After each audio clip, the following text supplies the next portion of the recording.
ভারতের যে চন্দ্রাভিযান-৩ এটা সম্পূর্ণ একটি সাজানো নাটক। উপমহাদেশের প্রেক্ষাপটে ভারত একটি সাম্রাজ্যবাদী রাষ্ট্র। এটা আপনাকে মনে রাখতে হবে, কারণ ভারত জানে সে অনেক বড়। একটা জরিপে দেখা গেছে ভারতের সাধারণ মানুষই তাদের মিডিয়ার উপরে নির্ভর করে না। ট্রাম্প হচ্ছে শুরু থেকেই একটা মিথ্যাবাদী এবং প্রতি মুহূর্তে নিজেকে পাল্টাতে খুব পছন্দ করে। সুপ্রিয় দর্শক, খবর সংযোগ শোজের নিয়মিত আয়োজন বিশ্ব সংযোগে আপনাদের স্বাগত। আপনাদের সঙ্গে রয়েছি আমি কাজল হায়দার, আর আমার সঙ্গে আজকে স্টুডিওতে রয়েছেন বিশিষ্ট কথা সাহিত্যিক মনি হায়দার। মনি ভাই, আপনাকে আমাদের অনুষ্ঠানে স্বাগত। অনেক ধন্যবাদ।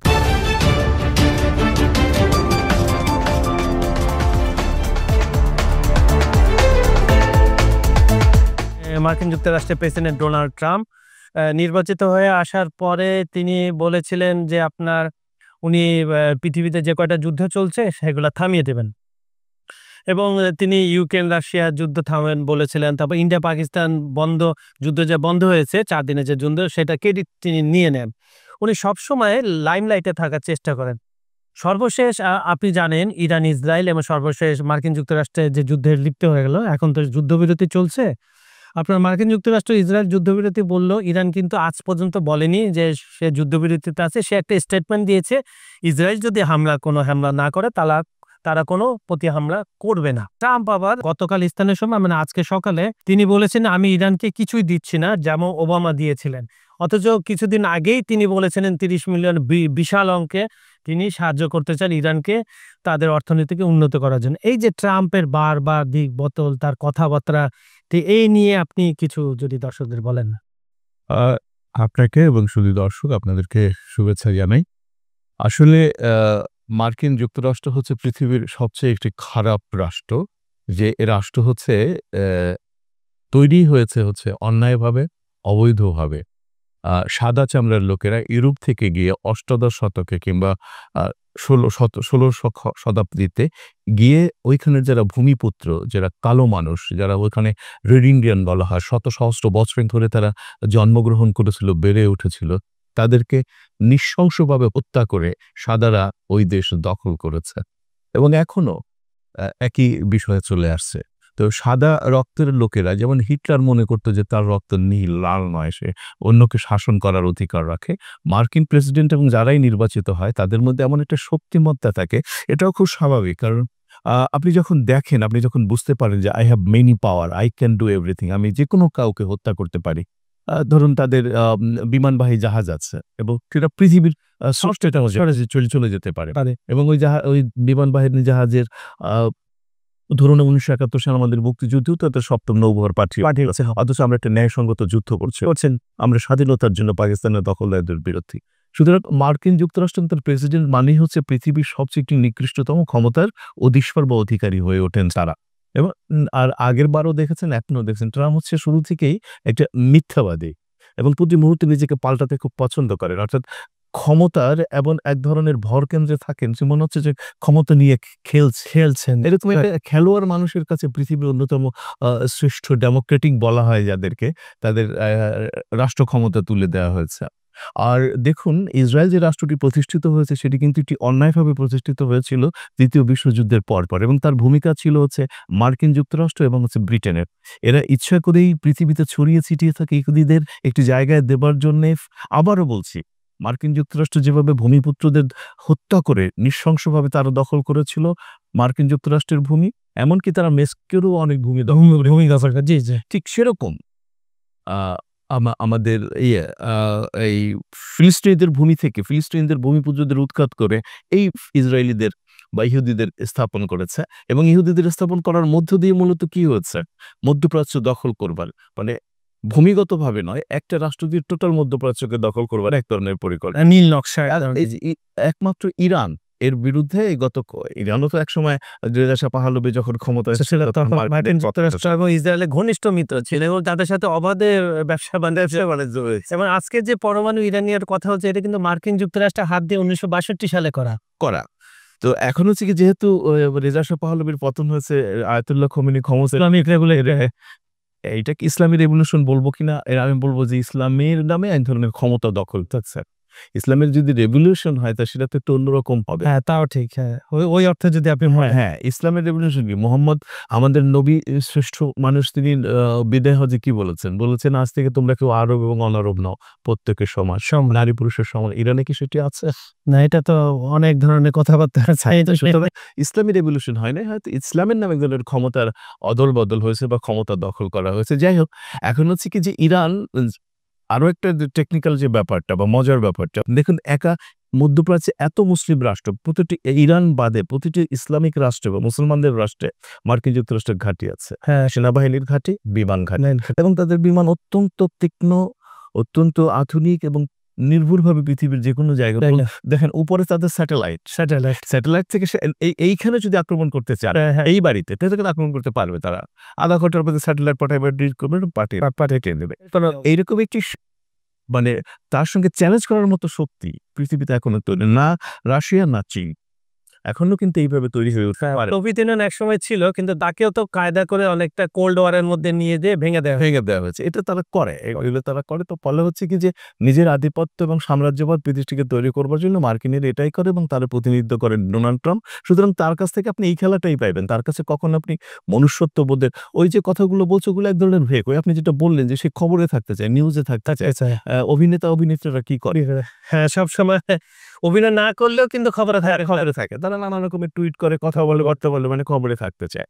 তো এইরকম একটি মানুষ হচ্ছে সে, এবং দেখো তার ব্যক্তি জীবনের কেলেঙ্কারিগুলো দেখেন। হ্যাঁ, নারী কেলেঙ্কারি, অমুক কেলেঙ্কারি, তমুক কেলেঙ্কারি। তারপর তারা ডেমোক্রেটিক নামে যেভাবে তাদের হাউস অব কমন্স এর উপর গত বছর আসরে পড়েছিল লক্ষ লক্ষ মানুষ। তো সবকিছু মিলিয়ে যেটা বলা যায় যে দেখেন ইরান যে টিকে আছে, আমার কাছে এটা বিস্ময় লাগে এখন এই কারণে যে একমাত্র ইরানই টোটাল মধ্যপ্রাচ্যে মার্কিন সাম্রাজ্যবাদের বিরুদ্ধে, সেটা প্রক্সি হোক আর যেকোনোভাবে ওটা লড়াই করছে। এবং এই যে এরকম ঘটনা ঘটলো, আপনি দেখুন একটা মুসলিম রাষ্ট্র তাকে কি যথার্থভাবে না সামনে দিয়েছে? না, অবশ্যই না। তাহলে এই মুসলমান তারা, আপনি দেখবেন পৃথিবীর মুসলমানদের হিস্টোরি কিন্তু খুব ভয়ঙ্কর। যেমন ধরেন যে আমরা যদি 1757 সালের পলাশির যুদ্ধের প্রসঙ্গ আনি, সিরাজের বিরুদ্ধে কে দাঁড়িয়েছে? মির্জা জাফর, তার আপন খালো। আপনি দেখুন যে ব্রিটিশ বিরোধী যুদ্ধে টিপু সুলতান, হ্যাঁ, কি অসম সাহসী লড়াই করেছেন তিনি, এবং সেই তার বিরুদ্ধে কে দাঁড়িয়েছেন? তার শ্বশুর। তাহলে আমরা যাব কোথায়? এইভাবে দেখবেন প্রত্যেকটা জায়গায় মুসলমানরা খুব অল্পেতে বিক্রি হয়ে যায়। যার ফলে যেটা হচ্ছে যে আজকে পৃথিবীতে মুসলমানদের উপর এই যে আগ্রাসন, এই যে নিপীড়ন, এই যে হত্যা, এই মুহূর্তে যখন আপনার সঙ্গে কথা বলছি, দেখুন সেই সময় ফিলিস্তিনে হয়তো কোনো শিশুকে হত্যা করছে, গাজা নিশ্চিহ্ন করা আছে। কোনো শিশুকে, কোনো নারীকে, কোনো বৃদ্ধাকে, এবং প্রতিদিন 200-300 লোককে হত্যা করছে। পৃথিবীর মুসলমানরা কি করছে? সেটাই, কিছুই করছে না। আর সবচেয়ে যেটা খুব ভয়ানক ব্যাপার সেটা হচ্ছে মুসলমানরা এই শত সহস্র বছর ধরে বিজ্ঞানের কোনো চর্চা করছে না। তো যাই হোক, আমার মনে হচ্ছে কি যে আমি যে জায়গাটা ফিরে আসতে চাই যে ইরান অবশ্যই ভালো গুরুত্বপূর্ণ কাজ করেছে, এবং এটা করার না করে তার কোনো উপায় ছিল না। বেঁচে থাকার জন্য তার এই টেকনিক্যাল ব্যাপারটা, সামরিক শিল্প সরঞ্জাম তৈরি করার যে ক্ষেত্রে সে যদি এটা না করতে পারতো তাহলে কিন্তু আজকে টিকে থাকতে পারতো না। এটা হচ্ছে তার দেয়ালে পিঠ থেকে গেছে বলে সেই কাজগুলি করেছে, এবং হ্যাঁ, এটা অভিনন্দনযোগ্য, কিন্তু একই সঙ্গে এটা অনুসরণযোগ্য পৃথিবীর অন্যান্য মুসলিম রাজ্যের দুর্বল রাষ্ট্রের জন্য এটা অনুসরণযোগ্য। কিন্তু সেটা করবো কিনা, বিজ্ঞান বিষয়ক আমাদের কোনো গবেষণা আছে? আমাদের একটা অস্ত্র কারখানা আছে গাজীপুরে, কি অস্ত্র হয়, কি আদৌ একটা গুলি উৎপাদিত হয় যে আমরা জানি না। সেটাই, এবং এর জন্য যে গবেষণা করা দরকার, এর জন্য যে প্রতিনিয়ত পৃথিবী কতভাবে টেকনোলজি, একটা রাস্তায় যে চলে এই যে অটোরিকশা, আমরা একটা মেশিন, ওটা আমি দেখেছি, খুব ছোট মেশিন, চাইলেই বানানো যায়। এটা তো আমি চীন থেকে নিয়ে আসে, ভারত থেকে নিয়ে আসে, আমরা বানাই না কেন? সেটাই, আমরা হচ্ছে কি মুসলমানরা হচ্ছে পৃথিবীর একটা ভাগার সমস্ত কিছুর ভাগার। আমরা শুধু একটা পারি, মোনাজাত করতে পারি আর সন্তান উৎপাদন করতে পারি। এছাড়া আমাদের ওই অর্থে আমার তো হাসি পায় অনেক সময় হাসিও বটে একা একা, কিন্তু হাসি তো আর কারোর সঙ্গে শেয়ার করতে পারে, কারণ এগুলো ঝামেলা আছে এগুলো বলবার ক্ষেত্রে। তারপরও যে ইসলামিক রাষ্ট্রগুলোকে, মুসলমানদেরকে যদি সাম্রাজ্যবাদের বিরুদ্ধে তার অধিকার এবং মানবিকতা নিয়ে যদি বেঁচে থাকতে তাকে অনিবার্যভাবে জ্ঞান এবং বিজ্ঞানের দিকে আগাতে হবে, টেকনোলজিক্যালি এগোতে হবে, অস্ত্র উৎপাদন করতে হবে, যুদ্ধ বিমান তৈরি করতে হবে, যুদ্ধ জাহাজ তৈরি করতে হবে, অস্ত্র অবশ্যই উৎপাদন করতে হবে। এবং আপনি যদি উৎপাদন করতে না পারেন, আপনি ধার করে কত চলবে, কিনে আপনি কতক্ষণ চলবে? তো সুতরাং আমার মনে হচ্ছে যে এই আলোচনার মধ্য দিয়ে দেশবাসীকে এবং অন্যকে জানাতে চাই যে আমাদের বিজ্ঞান বিষয়ক টেকনোলজি এই বিষয়ে গবেষণা করা দরকার। পৃথিবীর সকল মুসলিম রাষ্ট্রে সে ছোট হোক বড় হোক তার যতটুকু সাহায্য আছে একত্র হয়ে এই কাজগুলি করা দরকার। নাইলে একদিন মুসলমানরা টিকবে কিনা এ বিষয়ে আমার সন্দেহ আছে। আচ্ছা, আমরা আরেকটা বিষয় একটু আপনার কাছে মতামত জানতে চাই। আপনার নিউ ইয়র্ক হচ্ছে খুব ভাস্ট এলাকা। এখানে তো প্রচুর আপনার অভিবাসীদের এলাকাই বলা চলে। সেখানে এখন মেয়র হওয়া মানে অনেক কিছু। মানে একটা লাইমলাইট থাকে সবসময়, সেখানে মেয়র কে হচ্ছে। তো এবারে ডেমোক্র্যাট পার্টির যিনি প্রার্থী আপনার জোহরান মামদানি, ইনিও কিন্তু আপনার বাইরের, আমেরিকান না। ইনি বাইরের মুসলিম একজন, এবং সে খুব তাকে বলা হচ্ছে ট্রাম্পকে চ্যালেঞ্জ দেওয়ার মতো তার চিন্তাধারা এবং ব্যক্তিত্ব, এবং সব কমিউনিটিতে তার একটা প্রবেশাধিকার আছে। তার মধ্যে ডেমোক্রেটিক পার্টি যেটা, তারই উনি প্রার্থী। ওর ডেমোক্রেটিক পার্টির মধ্যে তাকে নিয়ে কিছুটা নেগেটিভ আছে। কারণ হচ্ছে উনি আগ্রাসন, যেটা হচ্ছে ফিলিস্তিনে ইসরায়েল, এটার উনি বিরোধিতা করেছেন এখন পর্যন্ত। তিনি একটা মজার কথা বলেছেন। জোরান, আমি ওনার টুইটটা পড়ি। জোরান বলেন, এটা বিশ্বের ইতিহাসে সবচেয়ে ধনী দেশের সবচেয়ে ধনী শহর, অথচ প্রতি 4 জন নিয়োগবাসীর একজন দরিদ্রের মধ্যে বসবাস করে, আর বাকিরা এক ধরনের দুশ্চিন্তার জালে আটকে আছেন। মানে বাস্তববাদিকতা। আপনি এনার কি না, প্রথম নির্বাচনটা হবে তো আরো কয়েকদিন পরে, হ্যাঁ, ফাইনাল নির্বাচন। সেই পর্যন্ত না মার্কিন যুক্তরাষ্ট্রের পরিস্থিতি, ডোনাল্ড ট্রাম্প তো তাকে মিথ্যাবাদী শুরু হয়ে গেছে? তার চেহারাও বিকৃত এরকম বলেছে। আমি যেটা বললাম যে ডোনাল্ড ট্রাম্প, আপনিও জানেন, পৃথিবীর মানুষ জানে, ডোনাল্ড ট্রাম্প হচ্ছে এক ধরনের অভিনয়শীল। মানুষের জীবন নিয়ে, মানুষের মনুষ্যত্ববোধ নিয়ে, মানুষের মানবাধিকার নিয়ে সে হাসতে, খেলতে, উপহাস করতে পছন্দ করে, এবং উপহাসের মধ্য দিয়ে মূলত শক্তির যে নারকীয় প্রকাশ সেটাই প্রকাশ।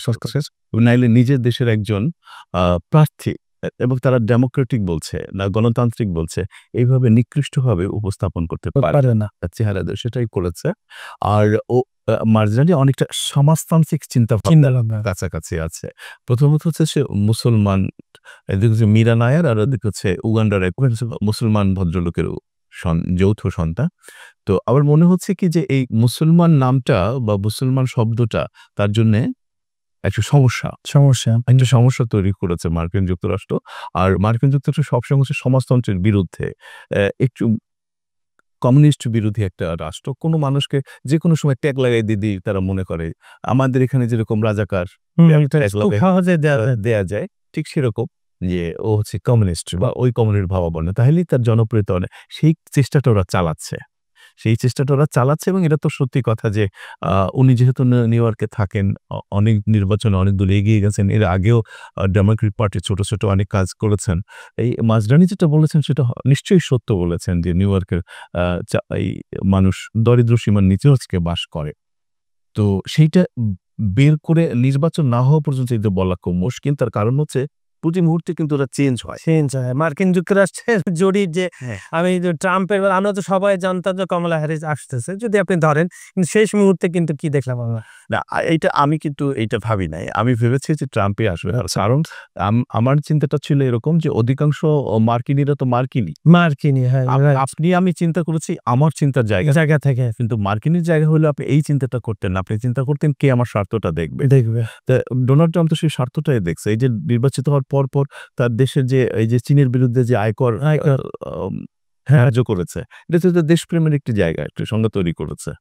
সর্বশেষ আজকের এই টক শোতে আমরা ছোট্ট করে একটা আলোচনা করতে চাই, সেটা হচ্ছে ভারতের চন্দ্রভিযান। এটা নিয়ে ভারতের মিডিয়া বলেন, সর্বশেষ ইন্ডিয়া পাকিস্তানের যে 4 দিনের খণ্ডকালীন যুদ্ধ হলো, ভারতের মিডিয়ার প্রতি এখন অনেকের আস্থা নাই, এবং তারা এমনও টক শোতে এবং নিউজগুলোতে এবং পতিত যশা নিউজ এজেন্সিগুলোতে বলা হয়েছিল যে করাচি দখল হয়ে গেছে, লাহোর দখল হয়ে গেছে।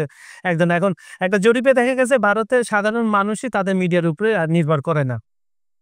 সেক্ষেত্রে ফেক নিউজ ওয়াচডগ নামে একটা প্রতিবেদন আসছে, সেটা বলতেছে যে আপনার ভারতের যে চন্দ্রাভিযান 3 এটা সম্পূর্ণ একটি সাজানো নাটক। প্রতিবেদন অনুসারে চাঁদে অবতরণের সময় সরাসরি সম্প্রচারিত দৃশ্যগুলো ছিল কম্পিউটার নির্মিত গ্রাফিক্সের সাহায্যে তৈরি। চন্দ্রভিযান 3-এর অবতরণ ও নামার দৃশ্য একটি সাজানো পরিবেশে চিত্রায়িত উপস্থাপন করা হয়েছে বলে দাবি করা হয়েছে, এবং তথ্য উপাত্ত দিয়ে তারা সমস্ত কিছু এটা প্রমাণ করে দিয়েছে। এখন এটা নিয়ে ভারতের মার্কিন মার্কিন যুক্তরাষ্ট্রকে যদি আমরা সাম্রাজ্য বলি পৃথিবীর প্রেক্ষাপটে, তাহলে উপমহাদেশীয় প্রেক্ষাপটে ভারত একটি সাম্রাজ্যবাদী রাষ্ট্র। এটা আপনাকে মনে রাখতে হবে, কারণ ভারত জানে সে অনেক বড় দেশ। তার তুলনায় পাকিস্তান, বাংলাদেশ, মিয়ানমার, নেপাল কোনো রাষ্ট্রই না। তো তাদের ওই যে আপনি যখন জানেন যে আপনি যা কিছু করতে পারবেন আমাকে, তখন আপনি তাই সেটাই করবেন। তো ভারতের মিডিয়া তো সেটাই করবে, সে তো তার দেশকে ধারণ করবে। ভারতের মিডিয়া কি আমাদের পক্ষে কাজ করবে এটা আমরা আশা করব কেন? তো সুতরাং 5 আগস্টে যে ঘটনাগুলো ঘটেছে সেটা তাদের স্বার্থে প্রচন্ড রকম আঘাত এনেছে এবং সেই জন্য তারা এটাও করবে। এটাই খুব স্বাভাবিক। এখন হচ্ছে কি আপনি ওগুলো দেখবেন, আমরা ওগুলো দেখব, দেখার মধ্য দিয়ে আমরা ক্যারেক্টার বা চরিত্র বুঝবার চেষ্টা করব। ওয়াজনা যে প্রতিবেদনে যদি হয় ভারতের 3, তো এটা খুব হাস্যকর এবং অপমানজনক। পৃথিবীতে যখন এটা ছড়িয়ে পড়বে, নিউজটা যখন ছড়িয়ে পড়বে, তখন একটা পুতুল হয়ে, হাসির পুতুল, হাসির পাত্র হয়ে ভারত দাঁড়াবে। যে টেকনোলজিক্যালি তারা হয়তো দেখাতে চেয়েছে যে আমরা এখন চাঁদে যাচ্ছি, সেটা একটা কি বলবো যে নাটকের তো ছোট বাচ্চারা যেরকম নাটক খেলে, নাটক করে না, সেরকম একটা খেলার পরিস্থিতি তৈরি করবে এবং এটা করা ঠিক হয়নি। রাষ্ট্র হিসাবে এই খেলাটা খেলা ঠিক হয়নি। রাষ্ট্রের একটা মর্যাদা আছে, জনগণের একটা মর্যাদা আছে। আপনি যদি একটু ইতিহাসটা দেখেন, বেশি দূর যেতে হবে না। আপনার বিজেপির আগে যে আপনি আপনার কংগ্রেস বলেন আর যারা ছিলেন, বিশেষ করে বিজেপি আসার পর মোদির হাতে যখন ক্ষমতাটা গেল, তখন থেকে অনেক কিছুই আপনার এই ধরনের কথাবার্তা, যেমন আমি বলি, ফেক নিউজ ওয়াচডগের একটা দাবি করেছে তারা, ভারতের মহাকাশ মিশনগুলো বিশেষ করে চন্দ্রযান-3 প্রধানত রাজনৈতিক প্রচারের হাতিয়ার, যা দেশটির মহাকাশ কর্মসূচির নৈতিকতা, স্বচ্ছতা ও প্রকৃত উদ্দেশ্য নিয়ে গুরুতর প্রশ্ন তোলে। এখন ভারতের মিডিয়াকে বলা হয় মোদি মিডিয়া, মানে এইভাবে তারা প্রোপাগান্ডাগুলো চালায়। এবং আপনি দেখবেন মোদির কিছু ইনিশিয়েটিভ আছে যে তার নিজের দেশেই সে বিতর্কিত, সংসদে তাকে তুলোধুনো করা হয়। তা এইগুলো মোদিকে কি ব্যাকফায়ার করে না? না, এটা মনে রাখতে হবে যে ভারতের অধিকাংশ মানুষ হিন্দু সম্প্রদায়ের এবং তাদের ধর্মীয় একটি দৃষ্টিভঙ্গি আছে এবং ভারত এখন বিজেপি কেন ক্ষমতায় এসছে, কিভাবে এসছে? এই মোদি যখন মুখ্যমন্ত্রী ছিল তার অযোধ্যায়, তখন গুজরাটে, তখন সে যখন হাজার মানুষ হত্যা করেছে এবং প্রশাসনকে নিষ্ক্রিয় করে রেখেছে এবং সেই অধিকাংশ মানুষ হচ্ছে মুসলমান। বাবরি মসজিদ নিয়ে 3000 না, আমি ওদিকে যাচ্ছি না, আমি যাচ্ছি যে এই কান্ট্রি। তখন কিন্তু সারা পৃথিবীর রাষ্ট্রগুলো তার মোদির সমস্ত ভিসা বাতিল করে দিয়েছে না, কেমন? মোদিকে খুব নিন্দা করেছে। কিন্তু মোদি কি করেছে? মোদি সে হিন্দুত্বকে খেলেছে, যে সে রাম রাজত্ব তৈরি করবে, সে অমুক করবে, সে অমুক করবে এবং ভগবানের পাঠানো অবতারও তিনি। তারপর হচ্ছে দেখুন, এই আধুনিক যুগেও যখন মানুষ এইভাবে বিশ্বাস করে, আর ধর্ম কিন্তু খুব ভয়ঙ্কর একটি বিশ্বাস। হ্যাঁ, যেমন ধরুন আমাদের চাঁদে ছাই দিকে দেখা গেছে। এটি কি? ধর্মান্ধ মানুষগুলো বিশ্বাস করেছে, বাস্তবতা অনুধাবন করে। ঠিক হিন্দু সম্প্রদায়ের মানুষগুলো বিশ্বাস করে যে তাদের যারা গরুর প্রস্রাব খায়, বিশ্বাস করে যে এই প্রস্রাব খেলে সে স্বর্গে যাবে কিংবা তার রোগ মুক্তি করবে। এই জাতীয় মানুষের সংখ্যাই বেশি বিজ্ঞান মনস্ক কিংবা ধরুন যে বাস্তবতা বোধ সম্পর্কে বুঝবে এমন মানুষের সংখ্যা কম। তো ভারতের অধিকাংশ মানুষই তো তাই। আপনাদের বোম্বে যখন আমরা সিনেমা দেখি, সেটা ভারতের ধরুন এখন 120 কোটি মানুষ, হয়তো এনলাইটেড মানুষ কত, আর অধিকাংশ মানুষ দরিদ্র, নিরক্ষর এবং গ্রামীণ পটভূমিতে থাকে এবং একটা ধর্মীয় আবহাওয়ার মধ্যে থাকে। আপনি কলকাতা গেলেই দেখবেন রাস্তার মোড়ে বা সিএনজিতে কি পরিমাণে ওদের ধর্মীয় দেবতাদের ছড়িয়ে আছে, তাদের অস্তিত্বের ভেতরে ধর্মটা আছে।